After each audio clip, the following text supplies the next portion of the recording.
Hi everyone, welcome to Eveet cash classes. तो हम लोग क्लासेस को जो प्रिपेयर कर रहे हैं वो सिर्फ 11 12 या बैचलर्स डिग्री लेने वाले स्टूडेंट्स के लिए नहीं है।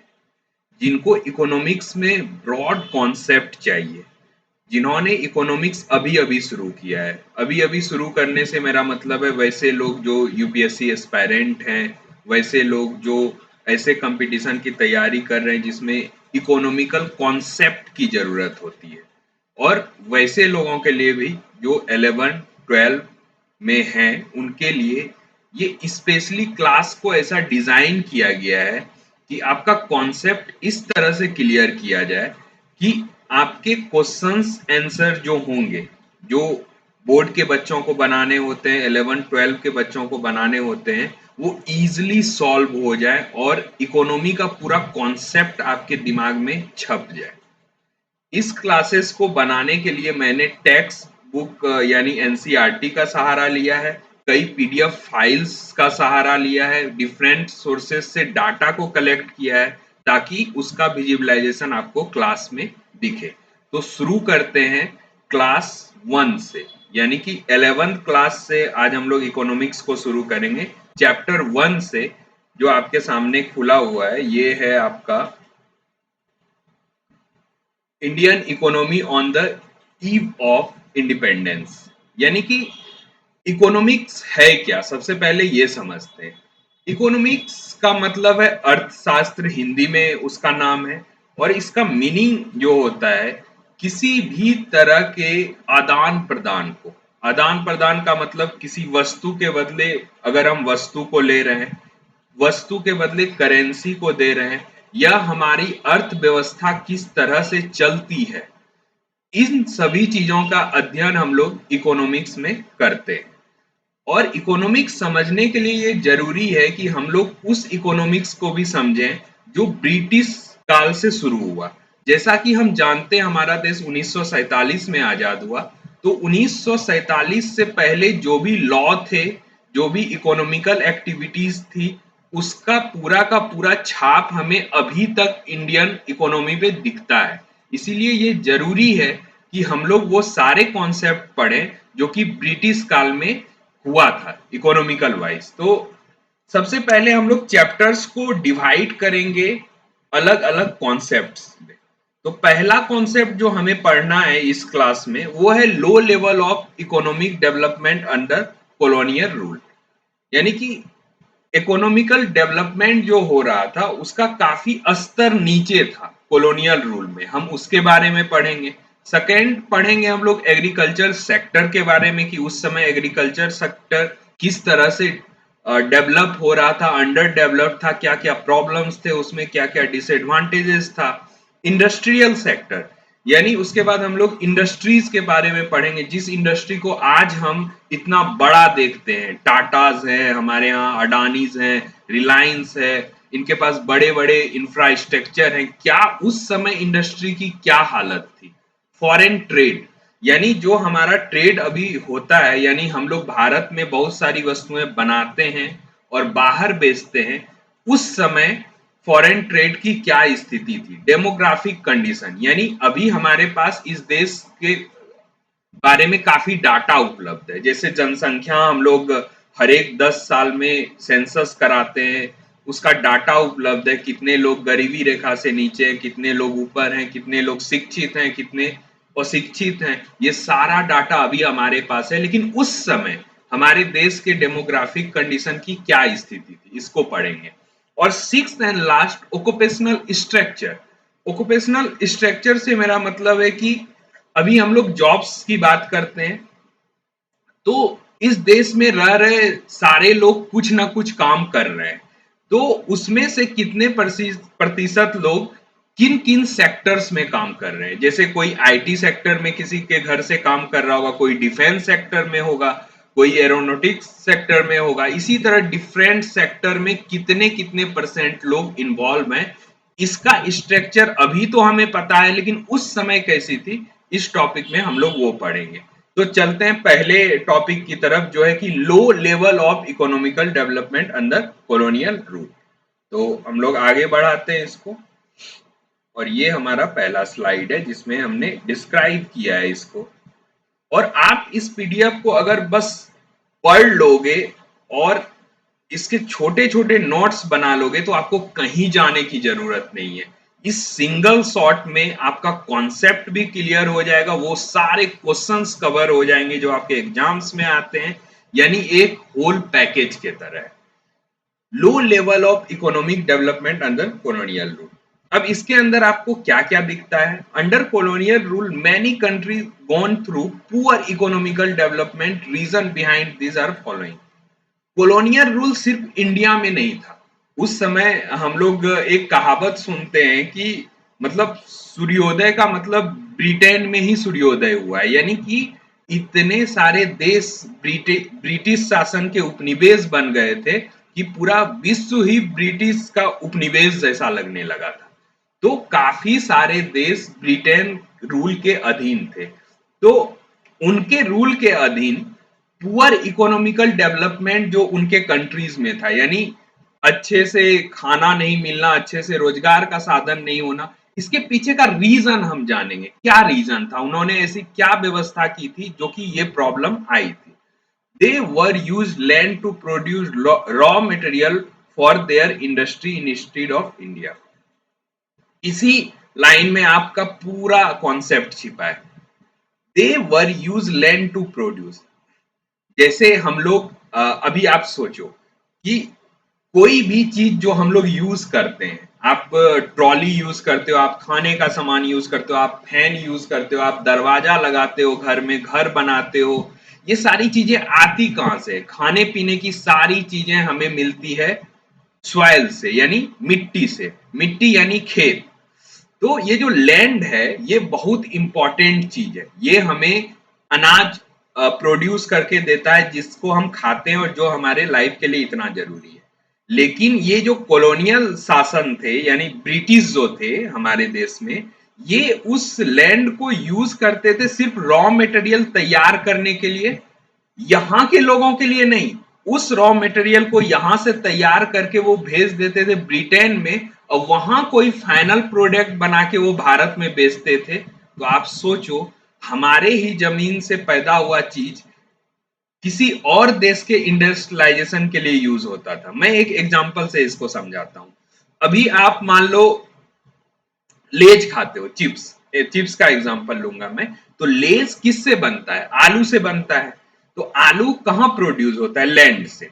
अब मानो कि चिप्स हमें अभी 10 रुपए में मिल रहा है। 10 रुपए में क्यों मिल रहा है? क्योंकि हम यहीं से आलू किसान से लेते हैं, अपना एक इंडस्ट्री है, उसमें चिप्स बनाते हैं, पैक करते हैं और बेच देते हैं, यानी कॉस्टिंग कम पड़ती है। किसान से हमने मान लो 2 रुपए में आलू लिया, उसका 1-2 रुपए कॉस्ट पड़ा बनाने में, यानी मशीन के द्वारा हम लोगों ने बनाया, जो लेबर कॉस्ट पड़ा, उसमें नमक गया, उसकी पैकिंग हुई, तो 3-4 रुपए में बन गया और हमने उसे 10 रुपए में सेल कर दिया।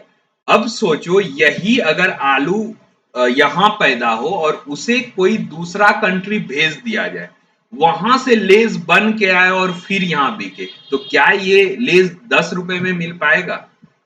तो दो चीजें होगी, ये लेज हमें 15 से 20 रुपए में खरीदना पड़ेगा क्योंकि इसकी कॉस्टिंग बढ़ जाएगी। और इससे फायदा किसको होगा? इससे फायदा ब्रिटेन को होगा, ना कि हमें होगा।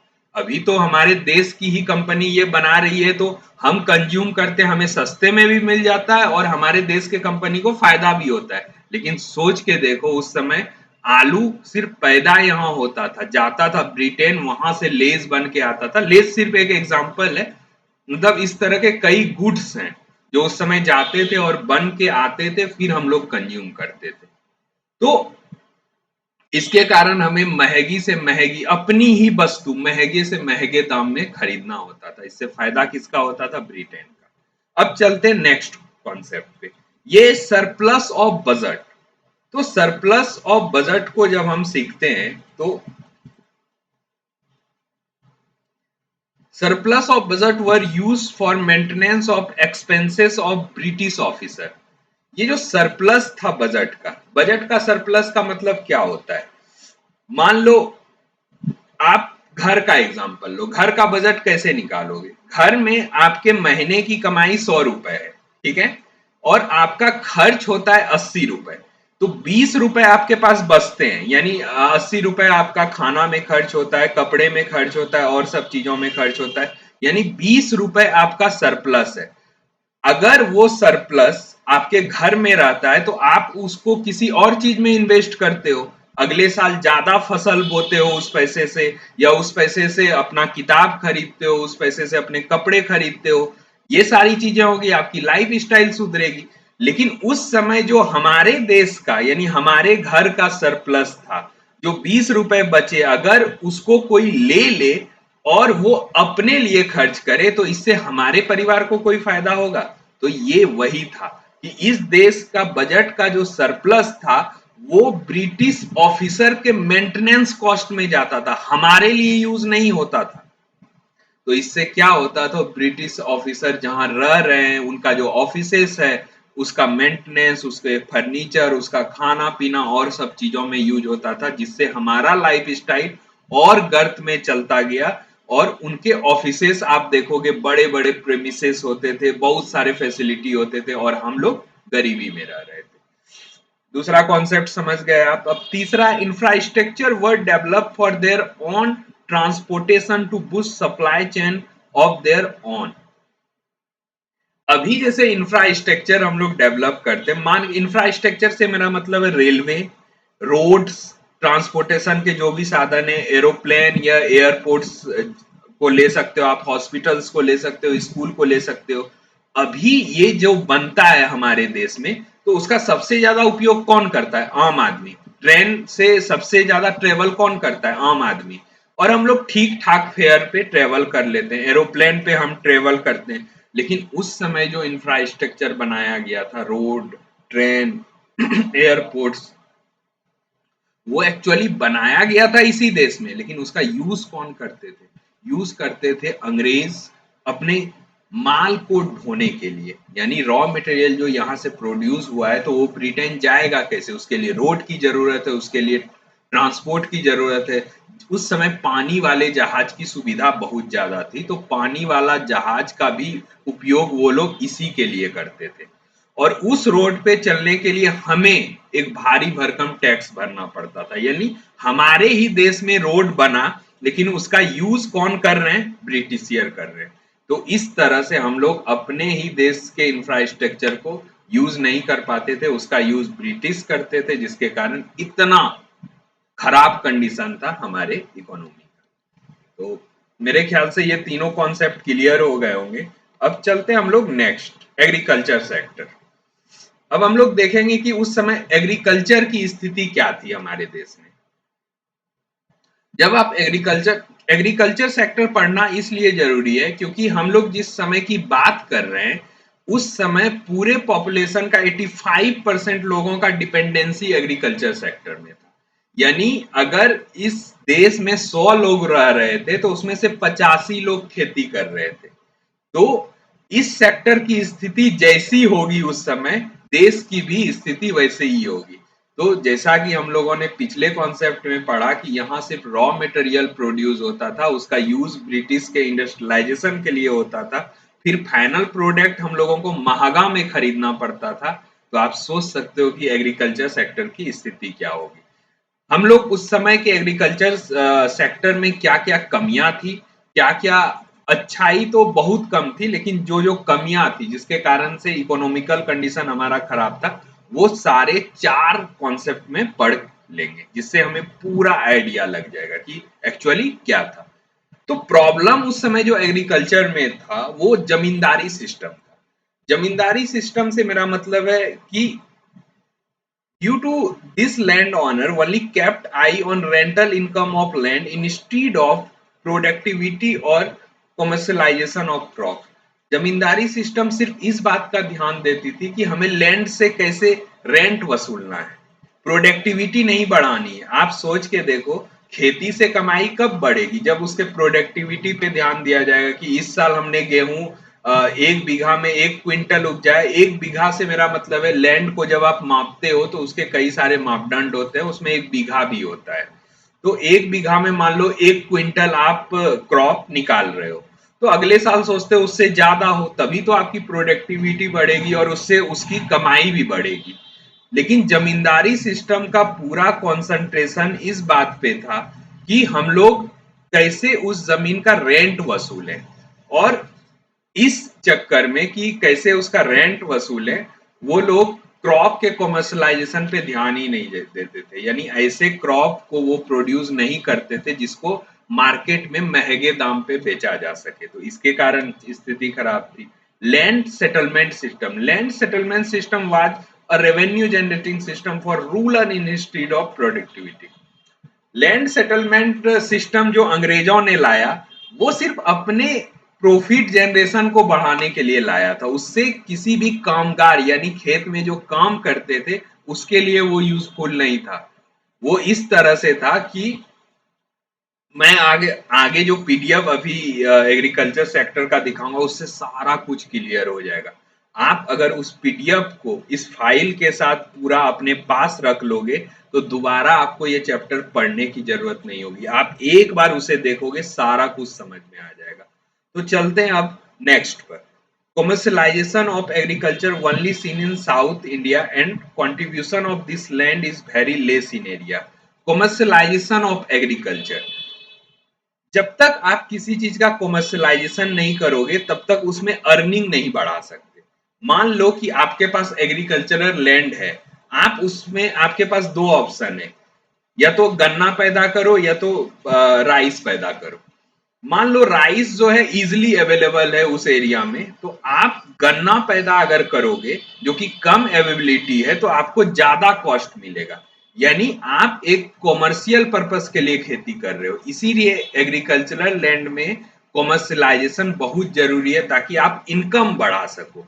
साउथ इंडिया में उस समय दिखता है कि कॉमर्शलाइजेशन ऑफ एग्रीकल्चर हुआ था, लेकिन वो जितने भाग में हुआ था, यानी पूरे इंडिया को अगर देख ले उसमें बहुत छोटे से भाग में कॉमर्शलाइजेशन ऑफ एग्रीकल्चर हुआ था, जिसके कारण एग्रीकल्चर सेक्टर की इतनी खराब स्थिति थी। All crop which can generate revenue like cotton, jute, indigo, tea are under British land indirectly. जितने क्रॉप थे जिससे रेवेन्यू ज्यादा जनरेट हो सकता था, जैसे कॉटन कपड़ा जिससे बनता है, जूट जूट के भी बैग्स वगैरह बनते हैं, इंडिगो नील वगैरह, नील जानते हैं आप उस समय कितनी खेती होती थी और कितना यूज होता था उसका। चाय हम लोग डेली रोजमर्रा के जिंदगी में हर एक के घर में चाय यूज, ये सारे क्रॉप जो है पैदा तो होते थे लेकिन वो रेवेन्यू जनरेशन किसके लिए करते थे? ब्रिटिश के लिए, ना कि इंडियंस के लिए। तो ये सारे प्रॉब्लम्स थे और इन सब चीजों को अब हमने पीडीएफ में दिखाया है। चलते हैं पीडीएफ के अगले भाग में, और ये आपके लिए प्रेजेंटेशन है, इसको आप जरूर गौर से देखें। इसमें बहुत अच्छे से समझाया गया है कि agriculture sector on the Eva of independence. एक पिक्चर में आपको सारा चीज क्लियर हो जाएगा कि कैसी स्थिति थी। Small and fragrant land holding का पूरा स्ट्रक्चर इधर दिया हुआ है कि land holding is area of held by the family, यानी कि जो लैंड होल्ड कर रहे थे ना फैमिली, वो काफी छोटे छोटे थे जिसमें खेती अच्छे से संभव नहीं थी। आप सोचो आपके पास एक बड़ा लैंड एरिया है, उसमें आप जितने अच्छे से क्रॉप का फर्टिलाइजेशन कर सकते हो, उससे क्रॉप का आउटपुट ले सकते हो, छोटे लैंड एरिया से नहीं ले सकते। तो उस समय land holding of area is held by a family.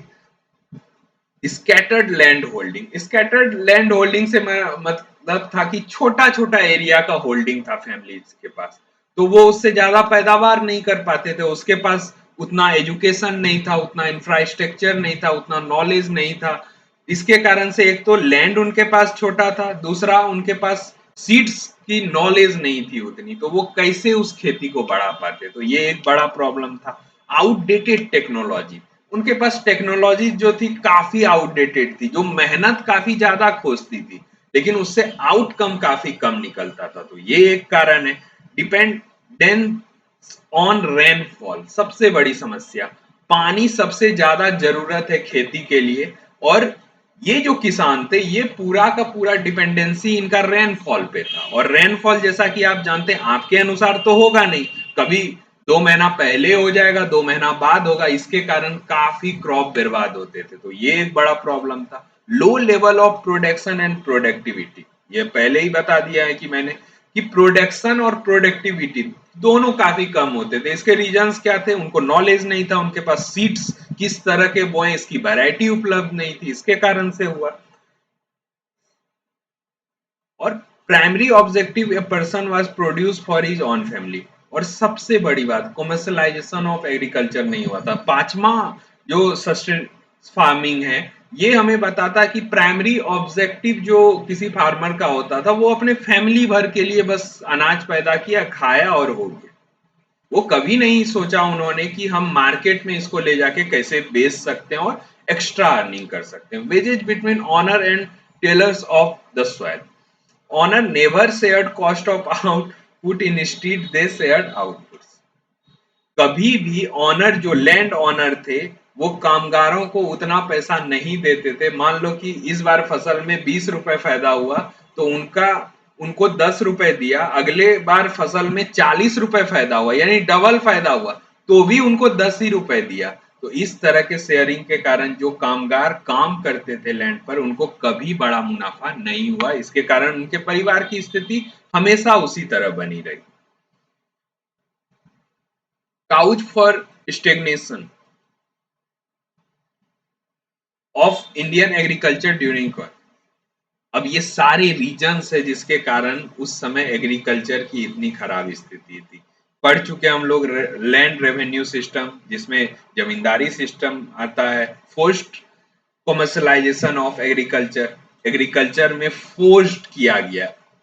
अपने मन से यहाँ के लोगों ने कमर्शलाइजेशन ऑफ एग्रीकल्चर नहीं किया। ब्रिटिश जो थे, जो शासक थे, उन्होंने उनसे चाय की, नील की खेती करवाई, जिसका कमर्शलाइजेशन हुआ और फायदा उन्हें हुआ।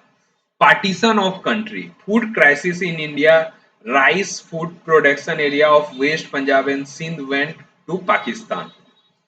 फूड क्राइसिस इन इंडिया, ये जो पार्टीशन हुआ था, इसके कारण से जो वो लैंड था, जो काफी फर्टाइल लैंड था पंजाब और सिंध वाला एरिया में, वो पाकिस्तान चला गया। उसके कारण से इंडिया को काफी प्रॉब्लम्स हुए थे उस समय। तो आप इसको जरूर अपने पास रखना, और इसको जब स्क्रॉल डाउन आप करोगे तो आपको पूरा कॉन्सेप्ट हमेशा दिमाग में रहेगा। चलते हैं नेक्स्ट स्लाइड की तरफ। इसको मैंने काफी अच्छे से दिखाने की कोशिश की है। आप अगर इसे गौर से देखोगे तो पॉपुलेशन का, इसमें population during British rule, village में रहते थे 85% population, mostly depend on agriculture. Cities में 15% रहते थे जो डिपेंडेंट था, जिनका डिपेंडेंसी था इंडस्ट्री और सर्विसेज पे। जमींदारी सिस्टम को हमने लगान का एक कॉन्सेप्ट देकर समझाया है कि ये फार्मर के रूप में आप यहाँ पे देखो, ये फार्मर हो गए यानी अमीर खान, ये जमींदार हो गए जो बीच के यहाँ के राजा लोग थे, और ये ब्रिटिशियर हुए। ये अब सोचो कि ये ये खेत में पूरा काम करते हैं, यानी अमीर खान अपने, यानी किसान, ये खेत में पूरा काम कर रहे हैं, और उसके बदले रेंट पे कर रहे हैं किनको? जमींदार को। और जमींदार टैक्स पे कर रहे हैं ब्रिटिशियर को। यानी ब्रिटिशियर को सिर्फ पैसा मिल रहा है, उनको कोई मेहनत नहीं करनी है। मेहनत सारा ये करेगा, और पैसा किनको मिलेगा? इनको और इनको। तो इस आदमी की स्थिति कभी सही रहेगी? और ये पॉपुलेशन का बहुत छोटा हिस्सा है, जमींदार और ब्रिटिशियर गिने चुने लोग थे। ज्यादा जनसंख्या किसकी थी? फार्मर की। इसीलिए फार्मर का रूल, मतलब स्थिति इतनी खराब थी। Strict rule for rent collection, काफी स्ट्रिक्ट रूल था। इसके कारण किसानों की दशा और खराब होती गई। वो लगान नहीं भर पाते थे। लगान से मेरा मतलब है रेंट। 1-2 साल सूखा आया, सूखा से जमींदार को कोई मतलब नहीं होता था। यानी कि आप सोच के देखो कितना अनइथिकल था ये, कि आपका अनाज पैदा हो ना हो, आपको रेंट देना है। और जब अनाज पैदा नहीं होगा तो किसान रेंट लाएगा कहां से? इसके कारण से इस साल का रेंट अगले साल, अगले साल का रेंट अगले साल, वो जीवन भर इस कर्ज से मुक्त नहीं हो पाते थे, और इस तरह किसानों की स्थिति और खराब हो गई। चलते हैं नेक्स्ट स्लाइड पे।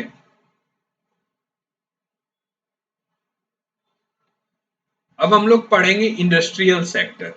तो इंडस्ट्रियल सेक्टर को हम 5 कॉन्सेप्ट में समझेंगे। एग्रीकल्चर सेक्टर पूरा कंप्लीट हो गया मेरे ख्याल से, बहुत अच्छे से समझ में मैं आशा करता हूं आ गया होगा, और अगर नहीं आया है इस क्लास को आप जरूर सेव करें और इसको अपने से एक बार रीड करें। आपको बहुत बेहतरीन ढंग से ये रिवीजन के लिए भी आपके बहुत अच्छे से काम आने वाला है। चलिए इंडस्ट्रियल सेक्टर को पढ़ेंगे। Pre colonial India was famous for their handicraft of cotton and jute globally, but in British rule textile sector decline. जब अंग्रेज लोग हमारे देश में आए थे उससे पहले इंडियन फार्मर फेमस थे किस किस चीजों के लिए? कॉटन और जूट के लिए। यानी हम लोग वर्ल्ड वाइड कॉटन और जूट उस समय एक्सपोर्ट करते थे। हैंडीक्राफ्ट जो इंडिया का था काफी पॉपुलर था, लेकिन जब ब्रिटिश आए तो इसका डिक्लाइन हुआ। यानी इससे क्या समझ में आता है कि उन्होंने उन बिजनेसेस को प्रमोट किया जिसमें सिर्फ उनका फायदा था, हमारा नहीं। सेकेंड है, second half of 19th century modern industry began to take root in India. दूसरे मतलब 19th सेंचुरी के दूसरे हाफ में modern industry began to take root. धीरे धीरे हमारे यहाँ इंडस्ट्री डेवलप होने लगी थी। Cotton mills were establish in western region of India and jute mills was in Bengal. Cotton mills आपको देखने को मिल जाते उस समय, जो कि वेस्टर्न रीजन ऑफ इंडिया में यानी महाराष्ट्र के साइड हुआ था, और जूट मिल्स आपको देखने को मिलते जो कि बंगाल रीजन में हुआ था। टिस्को जो कि टाटा की कंपनी थी जो आयरन और स्टील माइन करती थी और उससे वस्तुओं को बनाती थी। आप जैसा कि जानते हैं कि आयरन और स्टील हमारे सोसाइटी में कितना यूज होता है। आपके रेलिंग्स बनते हैं, उससे चीजें बनती है, आप उस समय शेडिंग वगैरह करते हो, घर बनाते हो, सारी चीजों में यूज होता है। तो ये स्टेब्लिश हुआ था 1907 में पहले। तो ये दो तीन जो दो मील हैं, एक टिस्को है, काफी सारे सुगर, सीमेंट और पेपर के कंपनी छोटे छोटे 1907, 1910, 1915 इसके आसपास के समय में यानी second half of 9th century के आसपास डेवलप होने शुरू हुए। अब चलते हैं हम लोग इसको अच्छे से समझने के लिए। ये पीडीएफ भी आपको उसी चीज को अच्छे से समझाएगा। यहाँ पे इसमें दिखाया गया कि industrial growth of India during British rule, कि हम लोग पहले कैसे थे और ब्रिटिश रूल में कैसे हो गए। बिफोर 1850 जो थे, no industrial growth, handicraft industrial decline. कोई इंडस्ट्रियल ग्रोथ नहीं था, हैंडीक्राफ्ट इंडस्ट्री डिक्लाइन हो रहा था। Loss of GDP due to decline of handicraft industry. GDP काफी नीचे आ रहा था क्योंकि हैंडीक्राफ्ट जो हमारा बैकबोन होता था इंडस्ट्रियलाइजेशन का पहले कॉलोनी, वो डिक्लाइन कर रहा था। और 1850 से 1947 तक यानी ब्रिटेन काल में small industry in some area like cotton, textile, jute, no capital, इसमें धीरे धीरे हमारा इंडस्ट्रियलाइजेशन शुरू हुआ। तो पब्लिक सेक्टर देखिए इसमें दोनों चीजें हैं कि हमें कुछ कुछ फायदा हुआ है, लेकिन जिस हिसाब से फायदा हुआ है उससे बहुत ज्यादा नुकसान हुआ है। वो जब हमारे देश में आए तो हमें काफी नए नए चीजों का पता चला। भले ही वो उस कॉन्सेप्ट का यूज अपने लिए करते थे, लेकिन हमें उनके थ्रू काफी कुछ पता चला कि इस तरह से भी इंडस्ट्रीज डेवलप हो सकती है, इस तरह से काम किया जा सकता है। क्योंकि अगर आप सोचो नॉर्मली कि आप एक गांव में रह रहे हो, ठीक है, और आपके पास सीमित नॉलेज है, कोई बाहर से एक आदमी आता है जो नया कुछ टेक्नोलॉजी लेके आता है, वो अब उस टेक्नोलॉजी के माध्यम से आपसे काम करवाता है और पैसे निकालता है और कहीं आपके सामान को महंगे प्राइस पे बेचकर फायदा कमाता है। इससे फायदा तो उसको हुआ, लेकिन जब ये काम महीने, 2 महीने, साल, 2 साल चलेंगे तो उसी में से दो चार आदमी होगा जो इस चीज को समझेगा कि अरे ये काम इस तरह कैसे करता है, ये बेचता कहाँ है, ये ले जाके कहाँ बेचता है, ये कमाता कितना है। तो वो भी जानने की कोशिश करेगा, और जब वो जान जाएगा तो वो भी ये करने की कोशिश करेगा। फिर वो आवाज भी उठाएगा कि हम लोग जब इतना मेहनत करते हैं तो हम लोग ये क्यों नहीं कर सकते। तो ये एक फायदा मुझे दिखता है कि उनके आने से हमें हुआ। Different between handicraft industry and modern industry. तो यहाँ पे डिफरेंसेस दिखाया गया है कि हैंडीक्राफ्ट इंडस्ट्री और मॉडर्न इंडस्ट्री में क्या अंतर था। ट्रेडिशनल मेथड था हैंडीक्राफ्ट, हम लोग हाथों से करते थे। मॉडर्न इंडस्ट्री में मशीन्स का यूज किया जाता था। ये ज्यादा टाइम टेकिंग था क्योंकि हाथों से होता था। लेस क्वांटिटी, यानी कि हम लोग ज्यादा समय में कम ही प्रोड्यूस कर पाएंगे। जब स्लो कोई चीज बनेगा तो समय उसमें ज्यादा लगेगा और क्वांटिटी कम प्रोड्यूस होगी। गुड्स वेर एक्सपेंसिव, क्योंकि इसमें इतनी मेहनत लगती थी, इसके कारण ये महंगा होता था। मॉडर्न मेथड में good produce by machine, machines के द्वारा बनाया जाता था तो कम समय लगता था, ज्यादा क्वांटिटी बनती थी और इसीलिए गुड्स जो है चीपर यानी सस्ते होते थे। तो ये इससे कभी मुकाबला नहीं कर पाएगा, क्योंकि लोगों को क्या चाहिए कि कम पैसे में अच्छी चीज अगर उन्हें मिल रही है, अच्छी मतलब आप इस चीज का इवेल्युएशन तो नहीं कर सकते कि कितना कम पैसा में अगर कितना बड़ा चीज मिले तो अच्छा होगा, लेकिन एक ठीक ठाक प्राइस पे आपको एवरेज सामान भी अगर मिल रहा है तो आप उस तरफ जाओगे। तो इससे हमें ये समझ में आता है। अब चलते हैं नेक्स्ट। हम लोगों ने एग्रीकल्चर और इंडस्ट्रियल सेक्टर पढ़ लिया, क्या स्थिति थी उसकी। अब हमारे सामने फॉरेन ट्रेड। तो foreign trade off India mainly depend on British and rest was with China, Persia and Sri Lanka. उस समय फॉरेन ट्रेड काफी लिमिटेड थे क्योंकि सामान हम लोग काफी ज्यादा नहीं बनाते थे। तो लेकिन हमारा जो फॉरेन ट्रेड था वो मेनली डिपेंडेंट था ब्रिटेन पे, क्योंकि जैसा कि आप जानते हैं कि रॉ मटेरियल हम लोग यहाँ से पैदा करते थे, वो जाता था ब्रिटेन, और ब्रिटेन में फाइनल गुड्स बनने के बाद वो फिर वापस इंडिया में बेचा जाता था। इसके लिए हमारा पूरा का पूरा फॉरेन ट्रेड 50, 60, 70% आप लगा लो लगभग ब्रिटेन के साथ होता था, और जो बचे कुचे ट्रेड थे वो चाइना, पर्सिया और श्रीलंका के साथ होता था। From an exporter nation, India became a nation who was export raw material to Britain. हम लोग जहां पहले एक्सपोर्ट करने वाले यानी सामान को बेचने वाले नेशन थे, ब्रिटिश के आने के बाद, जो ब्रिटिशियर आए उनके आने के बाद हम लोग सिर्फ उनके लिए रॉ मटेरियल्स प्रोड्यूस करने वाले देश बन गए। ये पूरा समरी है जिससे आपको समझ में आएगा कि फॉरेन ट्रेड की स्थिति उस समय क्या थी। बिफोर ब्रिटिश रूल आप देखोगे India exported foreign handicraft goods and earn foreign exchange gold. ये पहले जब ब्रिटिशियर यहाँ नहीं आए थे तो हम लोग एक्सपोर्ट करते थे हैंडीक्राफ्ट्स को वर्ल्ड को, यानी इंडिया एक्सपोर्ट करता था हैंडीक्राफ्ट को पूरे वर्ल्ड को, और पैसा पाता था या गोल्ड पाता था, यानी हमें अपना अपनी संपत्ति बनती थी, एसेट्स बनता था। हम अपना सामान बेचते थे, उसके बदले गोल्ड पाते थे। लेकिन जब ब्रिटिश रूल शुरू हुआ तो India was both raw material supplier and customer of finalised goods. अब हम लोग एक्सपोर्ट क्या कर रहे थे, कॉटन रॉ मटेरियल, किसको, ब्रिटिशियर को, और इंपोर्ट उन्हीं से कर रहे थे शर्ट फाइनल गुड्स के रूप में। सोचो कि हमारे देश में पैदा हुआ चीज हम सस्ते में ब्रिटिशियर को बेचते थे और उससे बना हुआ सामान वो हमें फिर महंगे में लाके बेच देते थे, यानी हम सिर्फ मेहनत कर रहे थे। तो यहाँ साफ साफ दिखता है कि हम लोग सिर्फ रॉ मटेरियल प्रोड्यूस करने वाले देश बन गए थे ब्रिटिश काल में। Why was export surplus not good for India during, हमारा जो एक्सपोर्ट सरप्लस होता था यानी हम लोग बेचकर जो पैसा कमाते थे वो तो सरप्लस होता था, हमारा खर्च वर्च काट के भी पैसे उसमें बचते थे, जिससे पहले हम लोग गोल्ड खरीदते थे। लेकिन उस सरप्लस का यूज कहाँ होता था, तो normal export surplus money received from outside country used for welfare of economy. Britisher आने के पहले वेलफेयर के लिए यूज किया जाता था, यानी अपने लिए।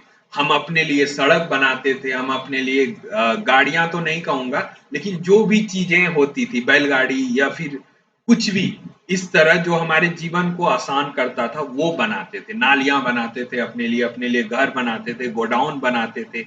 ये पहले होता था क्योंकि हमारी कमाई हमारी थी। लेकिन ब्रिटिशियर आने के बाद जो भी एक्सपोर्ट सरप्लस यानी एक्सपोर्ट से पैसे हमें मिलते थे वो एडजस्ट हो जाते थे किसमें, एक्सपेंसेस ऑन वार। उस समय ब्रिटिशियर जो है काफी देशों में शासन करते थे तो उनका युद्ध होता रहता था, तो हमारा जो सरप्लस था उसके लिए यूज होता था। ब्रिटिशियर ऑफिसर के लिए जो सैलरी बनती थी वो इसी पैसे से बनती थी। इंपोर्ट ऑफ इनविजिबल्स, और जो भी इंपोर्ट होता था उनके लिए वो उसमें भी इस पैसे का ही यूज होता था। आप सोचो कि हमारे हाथ में कुछ भी पैसा नहीं बचता था। No money left for welfare of Indian people, यानी एक रुपया भी नहीं बचता था जिससे यहाँ का रोड बनाया जा सके, लोगों के लिए रोड बनाया जा सके, स्कूल्स बनाया जा सके, अस्पताल बनाया जा सके। इतनी स्थिति दयनीय थी। अब हम चलते हैं next slide. When did foreign trade with Britain intensify, increase, कब हुआ ये increase? It increase after opening of Suez canal in 1869। Suez canal जानते हैं आप, मतलब एक इंपॉर्टेंट रूट है इंडिया को ब्रिटेन से जोड़ने का और वर्ल्ड वाइड भी जोड़ने का। तो स्वीज कैनाल के थ्रू जब रास्ता शुरू हुआ तो फॉरेन ट्रेड ब्रिटेन के साथ काफी बढ़ गया, क्योंकि जब हमें कोई रास्ता मिल जाता है तो हमें आसानी होती है। आप सोच के देखो कि आप जिस भी गांव या शहर में रह रहे हो, वहां से अगर दूसरे शहर के लिए कोई अच्छा रास्ता बना है तो गुड्स पहुंचाना आसान हो जाता है, व्यापार करना आसान होता है। लेकिन अगर वहां रोड नहीं हो, रास्ता नहीं हो, तो ये काम आप नहीं कर पाओगे। तो स्वेज नहर के खोज के बाद ये काम काफी तेजी से बढ़ा और ब्रिटेन ब्रिटेन के साथ हमारा एक्सपोर्ट बिजनेस काफी बढ़ा, जो कि हमारे लिए फायदेमंद नहीं था लेकिन बढ़ा। थोड़ा पानी ले लेता हूँ।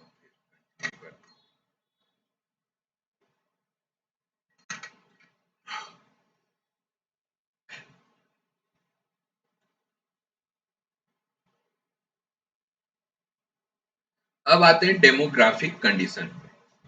Various detail about population of British India were first collected through a census इन 1881। किसी भी देश के लिए जनसंख्या, उसका लिटरेसी रेट और पॉपुलेशन के बारे में जानकारी इकट्ठा करना बहुत जरूरी होता है। जब तक आप अपने देश के जनसंख्या यानी लोग जो रहते हैं उसके बारे में जानोगे नहीं तो उसके लिए काम नहीं कर सकते। तो जानने के लिए सर्वे का होना जरूरी है, सेंसस। जैसे हम लोगों के यहाँ अभी जनगणना होता है, जनगणना यानी लोगों का नंबर लिखा जाता है, लोग किस कंडीशन में रह रहे हैं उसके लिए आर्थिक सर्वे होता है, साक्षरता का सर्वे होता है, कितने लोग पढ़े हैं, कितने लोग असाक्षर हैं। इससे हमें एक आइडिया लगता है कि किन किन चीजों की जरूरत है सोसाइटी में, समाज में। तो 1881 में औपचारिक रूप से ये शुरुआत हुई थी कि हम लोग अपने देश का, उस समय अपने देश का तो नहीं लेकिन अंग्रेजों ने ये काम किया था कि इस देश का एक डेमोग्राफिक कंडीशन जाना जाए, पॉपुलेशन काउंट किया जाए, कितने लोग लिटरेट हैं। अब ये डाटा उनके पास आने के बाद वो इसका कैसे उपयोग करेंगे। तो ये 1881 में पहली बार हुआ था। Second stage of transition began after 1921. Population growth of India was not so high. Second stage जब 1921 में किया गया और कंपेयर किया गया 1881 के डेमोग्राफिक कंडीशन से, तो उन्होंने पाया कि इंडिया का जो पॉपुलेशन ग्रोथ है उस समय ज्यादा नहीं था, यानी ज्यादा तेजी से हम लोग पॉपुलेशन को बढ़ा नहीं रहे थे। उसके कारण क्या क्या थे? Major outcome was literacy level was less than 16। ये कारण नहीं बता रहा हूं मैं पॉइंट्स पढ़ रहा हूं, कारण हम आगे पढ़ेंगे। Major outcome was literacy level was less than 16%। सबसे बड़ा जो आउटकम उससे निकल के आया कि साक्षरता दर 16% से भी कम था। आप सोच के देखो, जहां साक्षरता दर 16% से कम होगा वहां लोगों के अंदर क्या जानकारियां होंगी? कुछ भी नहीं। ना वो अपने शरीर को जानते होंगे कि शरीर के अंदर क्या क्या चलता है, जब हम लोग बच्चे पैदा करते हैं तो उसके लिए क्या क्या जरूरी होता है, एटमॉस्फेयर में क्या क्या घटित हो रहा है, ये सारी चीजें जब उन्हें नहीं पता होगी तो वो कैसे एक अच्छा लाइफ जी पाएंगे। आज हम अच्छा लाइफ सोच सकते हैं, उसका रीजन क्या है? उसका रीजन है कि हमारे पास मेडिकल जानकारियां हैं, मेडिकल की सुविधाएं हैं, हम जानते हैं कि हमारे शरीर में किस तरह के चेंजेज होते हैं, बच्चे आने के बाद हमें किन किन चीजों का ध्यान रखना चाहिए। इसके कारण हम लोग इस तरह से लाइफ को अफोर्ड कर पाते हैं, लेकिन उस समय ये सब जानकारियां थी नहीं उनके पास। Mortality rate was very high, यानी मरने का जो दर था ये काफी हाई था। इसका कारण बहुत सारा होगा। जब साक्षरता आपके पास नहीं होगी तो आप शरीर का ध्यान नहीं दे पाओगे, शरीर का ध्यान नहीं दे पाओगे तो आप ये आपको ये नहीं पता चलेगा कि शरीर कैसे कमजोर हो गया, शरीर में कौन सा बीमारी हुआ, उसका इलाज कैसे कराना है, तो आप जल्दी मर जाओगे। Life expectancy was also very low, यानी लाइफ लंबा जीने का जो उस समय का ये था, अवधि था। यानी लाइफ एक्सपेक्टेंसी का मतलब है कि आप कितना लंबा जीते हो। तो लंबा कौन सा लोग जी पाएगा? जो स्वस्थ होंगे। स्वस्थ कौन लोग होंगे? जिनको जानकारी होगी कि शरीर को स्वस्थ कैसे रखा जाता है। उस समय ये जानकारी थी ही नहीं, तो इसके लिए लाइफ एक्सपेक्टेंसी काफी छोटा था। लोग काफी कम उम्र में मर जाते थे, बहुत सारे नवजात शिशु मर जाते थे। लोगों को पता नहीं था कि कुपोषण होता क्या है, शरीर में अगर ऐसा हो रहा है तो उसका रीजन क्या है, उनके पास मेडिकल फैसिलिटीज नहीं थी। तो इन सब कारणों से पॉपुलेशन ग्रोथ इंडिया में काफी कम। नेक्स्ट स्लाइड में ये स्लाइड फिर से आपको वही दिखाएगा।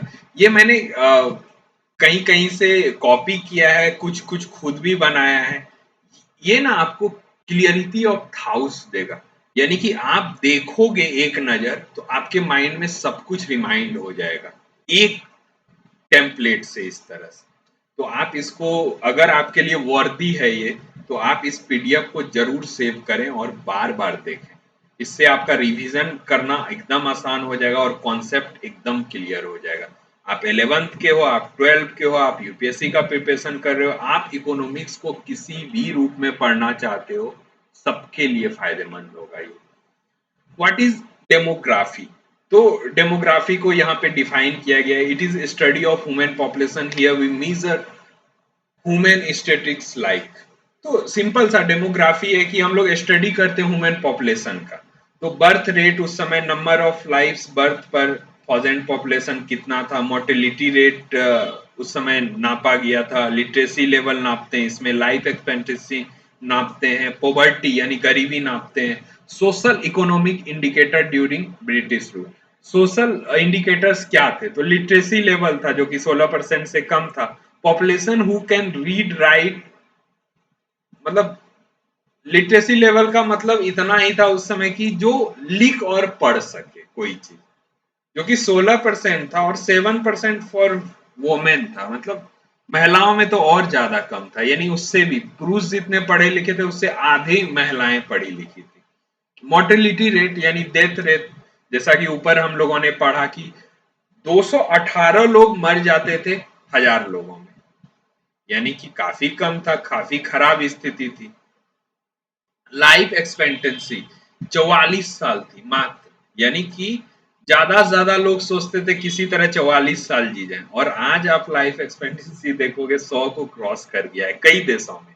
जापान वगैरह आप देखोगे 100 को क्रॉस कर चुका है। हमारा देश भी ठीक ठाक स्थिति में है अभी। Poverty very no high reliable data, इसके लिए कोई रिलायबल डाटा उस समय उपलब्ध नहीं हो पाया क्योंकि इतने संसाधन उस समय नहीं थे। डिफरेंट स्टेजेस ऑफ डेमोग्राफी, ये डिफरेंट स्टेज हैं डेमोग्राफिक ट्रांजिशन के। तो स्टेज 1 को हम लोग प्री इंडस्ट्रियल स्टेज बोलेंगे, स्टेज 2 को हम लोग इंडस्ट्रियल ईजिंग स्टेज बोलेंगे। इस तरह से हम लोग बांट के भी इसको पढ़ सकते हैं। तो इससे क्या होगा, हमारा इजी हो जाएगा कि हम लोग अगर याद रखना हो तो स्टेज 1, स्टेज 2, स्टेज 3, स्टेज 4 करके इसे आराम से याद रख सकते हैं। इसे आप खुद रीड करें, वही सारा चीज को हम लोगों ने एक इमेज के रूप में प्रेजेंट किया है ताकि समझने में आसानी हो। ओक्यूपेशन स्ट्रक्चर पे देखते हैं। Agriculture sector work force was huge about 70 to 75% and rest are in manufacturing and service sector. Agriculture sector का वर्क फोर्स जो था वो काफी बड़ा था, यूज था। 70 से 75% लोग एग्रीकल्चर में थे और बाकी जो 20-25% के आसपास बचे वो मैन्युफैक्चरिंग और सर्विस सेक्टर में थे। मैन्युफैक्चरिंग सेक्टर क्या होता है? जैसे कोई सामान बनाने की कंपनी हुई, वो मैन्युफैक्चरिंग सेक्टर हुआ। सर्विस कंपनी क्या होती है? अब जो सामान बना रही, मान लो आप बाइक ले रहे हो, बाइक लेने के बाद आपको किन किन चीजों की जरूरत पड़ती है, उसके सर्विसिंग की जरूरत पड़ रही है, कस्टमर केयर को आप कॉल तो करोगे, कुछ प्रॉब्लम होगा तो उसके सर्विसिंग सेंटर, यानी वो बनने के बाद जिन जिन चीजों का यूज हुआ, सर्विसिंग सेंटर, उसका कस्टमर केयर एजुकेटर, ये सारा जो सर्विस डेवलप होता है इसको सर्विस सेक्टर बोलते हैं। मैन्युफैक्चर सेक्टर हो गया जो मोटरसाइकिल बनाया, और मोटरसाइकिल आप लेने के बाद जो सर्विसेज, आपको बाइक लेने के बाद जो सर्विसेज की जरूरत होती है उसे हम सर्विस सेक्टर बोलते हैं। Distribution of work force was different in different part of India.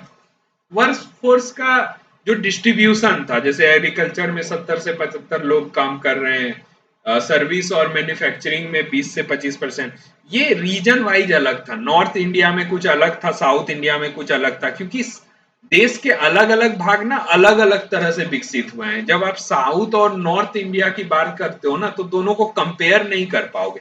अभी भी आप देखोगे तो ट्रेडिशनल वाइज और कई मापदंडों पे साउथ इंडिया नॉर्थ इंडिया से काफी अलग दिखेगा, तो उस समय भी ये डिफरेंसेस हमें दिखते थे। ये ऑक्यूपेशन स्ट्रक्चर है ब्रिटिश काल में, उसी को हम लोगों ने इमेज के रूप में दर्शाया है, और आप इसको अच्छे से पढ़ के समझ सकते हो। अब आते हैं इंफ्रास्ट्रक्चर पे।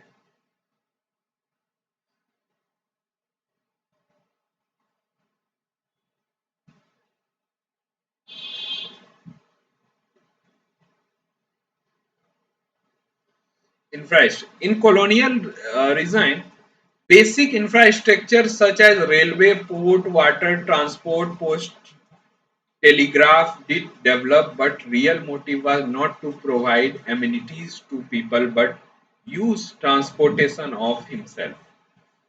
उनके काल में, ब्रिटिश काल में सारा कुछ डेवलप हुआ। रेलवे, यानी रेलवे जिस पर आज हम लोग रेलगाड़ी, पटरियां तो लगभग पुरानी है लेकिन उसी पे हम लोग चल रहे हैं अभी। पोर्ट यानी कि बंदरगाह, जैसे सीप वगैरह जहां से निकलते हैं। वाटर ट्रांसपोर्टेशन का ही भाग हुआ। पोस्ट यानी कि उस समय चिट्ठियां चलती थी, लेटर्स चलती थी, टेलीग्राम्स चलते थे। तो इन सारे चीजों का डेवलपमेंट उस समय हुआ, लेकिन इसका मोटिव क्या था? इसका मोटिव एक ही था कि इन सारे चीजों का यूज वो खुद के लिए कर सके, ना कि लोगों के लिए, वो खुद के लिए इसका यूज कर सके। The British introduce the railway in India in 1850। तो रेलवे एक बहुत बड़ा यहाँ इंट्रोडक्शन था इंडिया में कि 1850 में, भले ही अपने यूज के लिए खोला गया हो, शुरू किया गया था, जिसके कारण अभी भी हम रेलवेज यूज करते हैं, उनमें काफी इंफ्रास्ट्रक्चर उनका ही बिल्डअप किया हुआ है। Is consider as one of the most important contribution, ये एक बड़ा कंट्रीब्यूशन माना जाता है।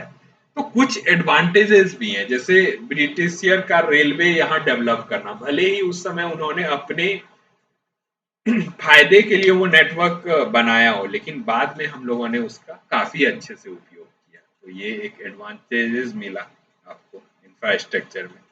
यहाँ पे इंफ्रास्ट्रक्चर को अच्छे से समझाया गया है पिक वाइज। ये पहले हॉर्स ट्रेवल हम लोग करते थे, फिर रेलवेज डेवलप हुआ।